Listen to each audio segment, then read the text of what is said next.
Kementerian Pendidikan, Kebudayaan, Riset dan Teknologi atau Kemendikbudristek membatalkan kenaikan uang kuliah tunggal atau UKT tahun ajaran 2024-2025. Keputusan UKT batal naik itu disampaikan Mendikbudristek Nadiem Anwar Makarim usai bertemu dengan Presiden Joko Widodo di Istana Merdeka, Jakarta, Senin 27 Mei 2024. Saat ditanya soal kapan kebijakan penundaan UKT berlaku, Nadiem tidak memberikan jawaban.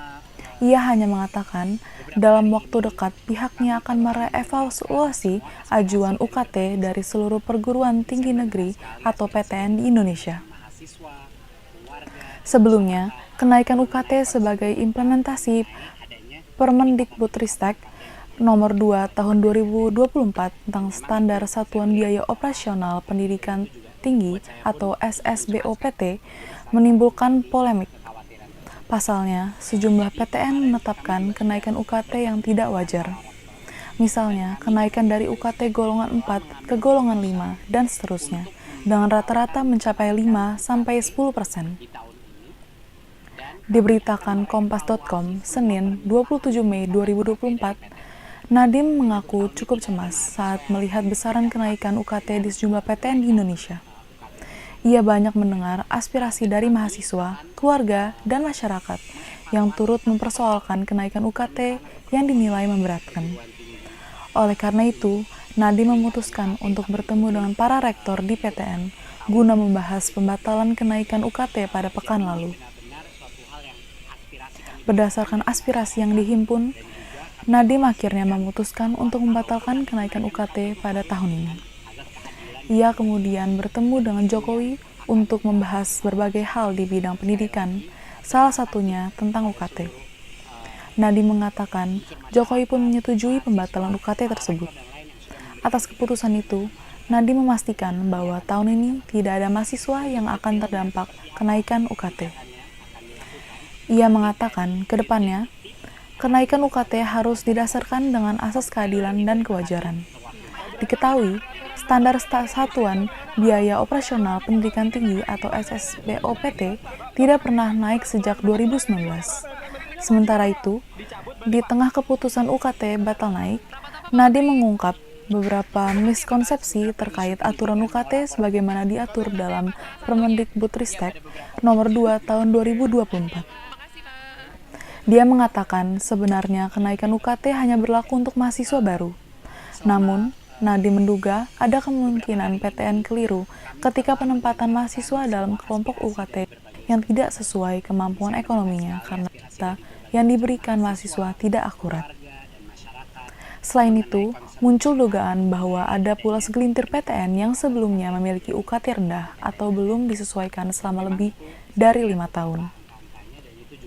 Hal itu menyebabkan kenaikan UKT dirasa tidak wajar, serta ada kesalahpahaman bahwa kelompok UKT tertinggi berlaku untuk kebanyakan mahasiswa.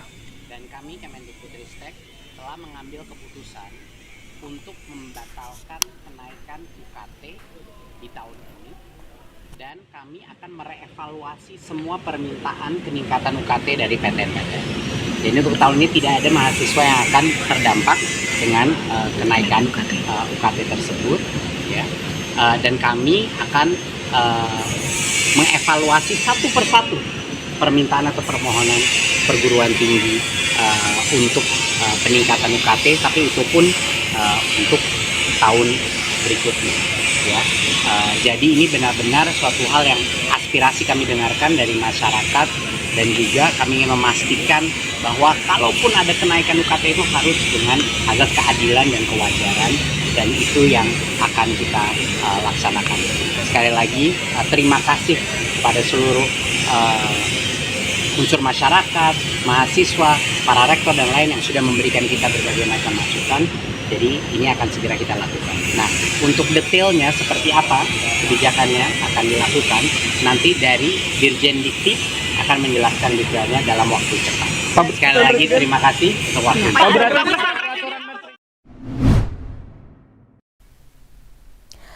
Sidang lanjutan kasus dugaan korupsi di lingkungan Kementerian Pertanian mengungkapkan adanya permintaan dari ex-Mentan Syahrul Yassin Limpo untuk mengirim karangan bunga dan kue ulang tahun. Hal itu diungkap protokoler Kementan Rinianti Oktarini yang bersaksi dalam sidang di Pengadilan Tindak Pidana Korupsi atau Tipikor Jakarta Pusat pada Senin 27 Mei 2024. Dalam keterangannya, Rini mengungkapkan karangan bunga dan kue ulang tahun itu diminta SCL untuk dikirim kepada biduan yang bernama Nayunda Nabila. Permintaan ini dalam rangka hadiah ulang tahun untuk sang biduan. Permintaan Syahrul Yassin Limpo itu kemudian diteruskan oleh Rini ke bagian rumah tangga pimpinan atau RTP. Karena itulah Rini mengaku tak mengetahui harga karangan bunga dan kue ulang tahun yang dikirim ke Nayunda. Begitupun dengan pertanggungjawabannya, Rini sebagai protokoler Syahrul Yassin Limpo mengaku tak mengetahuinya. Sebagai informasi dalam perkara ini, Jaksa Penuntut Umum KPK telah mendakwa SCL terkait penerimaan gratifikasi sebesar 44,5 miliar rupiah. Total uang tersebut diperoleh Syahrul Yassin Limpo selama periode 2020 hingga 2023. Uang itu diperoleh Syahrul Yassin Limpo dengan cara mengutip dari para pejabat eselon 1 di lingkungan Kementerian Pertanian. Dalam aksinya, Syahrul Yassin Limpo tak sendiri. Ia dibantu ex-direktur alat dan mesin Kementan Muhammad Hatta dan ex-sekretaris jenderal Kementan Kasdi Subagiono yang juga menjadi terdakwa. Selanjutnya, uang yang telah terkumpul di Kasdi dan Hatta digunakan untuk kepentingan pribadi Syahrul Yassin Limpo dan keluarganya. Berdasarkan dakwaan, pengeluaran terbanyak dari uang kutipan tersebut digunakan untuk acara keagamaan, operasional menteri, dan pengeluaran lain yang tak termasuk dalam kategori yang ada, nilainya mencapai 16,6 miliar rupiah. Jaksa Penuntut Umum atau JPU Komisi Pemberantasan Korupsi atau KPK bakal menghadirkan 8 saksi baru dalam sidang lanjutan perkara mantan Menteri Pertanian Syahrul Yassin Limpo pada Senin 27 Mei 2024. Diketahui SCL merupakan terdakwa kasus dugaan pemerasan dan gratifikasi di lingkungan Kementerian Pertanian atau Kementan. Dalam sidang tersebut, Jaksa KPK menghadirkan keluarga dari Syahrul Yassin Limpo.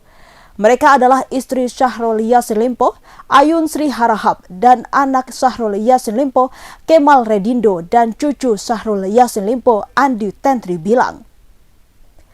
Juru bicara KPK Ali Fikri menjelaskan, keluarga Syahrul Yassin Limpo dihadirkan ke muka persidangan untuk dikonfirmasi dugaan adanya aliran uang yang diterima dari ex-mentan tersebut. Selain keluarga, Jaksa Komisi Anti Rasuah juga bakal menghadirkan Wakil Bendahara Umum atau Wabendum Partai Nasdem yang juga staf khusus Syahrul Yassin Limpo saat menjabat sebagai mentan, Joyce Triatman, dan Accounting pada Nasdem Tower, Lena Janti Susilo. Kemudian staf Biro Umum Kementan Yuli Etiningsih, pengurus rumah pribadi Syahrul Yassin Limpo, Ali Andri serta Honorer Sekretariat Jenderal Kementan Ubaidah Naban juga turut dihadirkan sebagai saksi. Dalam sidang ini, Majelis Hakim juga masih mendengarkan keterangan 8 saksi yang telah dihadirkan Jaksa KPK pada Rabu 22 Mei lalu. Mereka adalah Kepala Badan Standarisasi Instrumen Pertanian Fajri Jufri, Kepala Bagian Umum Sekretariat Badan Penelitian dan Pengembangan Pertanian Bekti Subagja, dan Kepala Biro Organisasi dan Kepegawaian Kementan Republik Indonesia Zulkifli. Kemudian staf Biro Umum dan Pengadaan yang juga staf khusus Mentan Rio Nugraha, Protokol Menteri Pertanian Rininta Oktarini, dan Ketua Tim Ketatausahaan Sekjen dan staf ahli Menteri Firmansyah. Lalu Direktur PT HK Cipta Loka dan HK Loka Endra Putra dan Direktur CV Maksima Selaras Budi Fajar Noviansah turut dihadirkan kembali sebagai saksi. Dalam perkara ini, Jaksa KPK menduga Syahrul Yassin Limpo menerima uang sebesar 44,5 miliar rupiah hasil memeras anak buah dan direktorat di Kementan untuk kepentingan pribadi dan keluarga. Pemerasan ini disebut dilakukan Syahrul Yassin Limpo dengan memerintahkan ex-direktur alat dan mesin pertanian Kementan Muhammad Hatta dan ex-sekjen Kementan Kasdi Subagiono, staf khusus bidang kebijakan Imam Mujahidin Fahmid, dan ajudannya Panji Harjanto.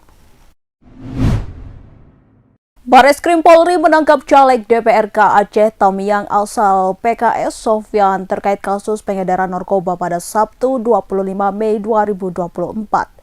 Direktur Tindak Pidana Narkoba Bareskrim Polri Brigjen Mukti Juharsa menjelaskan, Sofyan sempat melarikan diri selama 3 minggu hingga akhirnya masuk dalam daftar pencarian orang sejak Maret 2024. Pelaku sempat beberapa kali berpindah tempat dari kota Aceh Tamiang hingga Medan. Setelah melakukan serangkaian proses penyelidikan, penyidik kemudian mengetahui jika Sofyan kembali ke kota Aceh Tamiang dan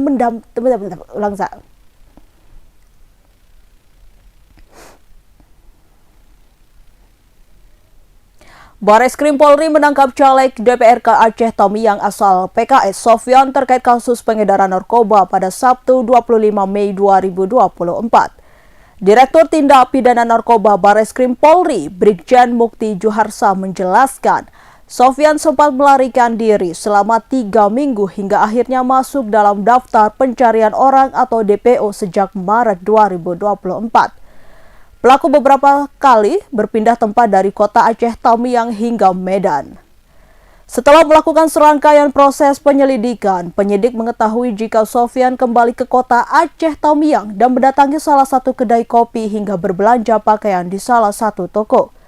Setelah itu, Mukti menyebut pihaknya langsung berkoordinasi dengan Polres Aceh dan menangkap pelaku ketika masih berada di toko IF Distro. Berdasarkan rekaman CCTV dari Bareskrim Polri, terlihat pelaku sempat memilih celana panjang di toko sebelum diamankan pihak kepolisian. Pada Senin 27 Mei 2024 sore, Sofyan telah dibawa ke Jakarta untuk ditahan di rutan Bareskrim Polri.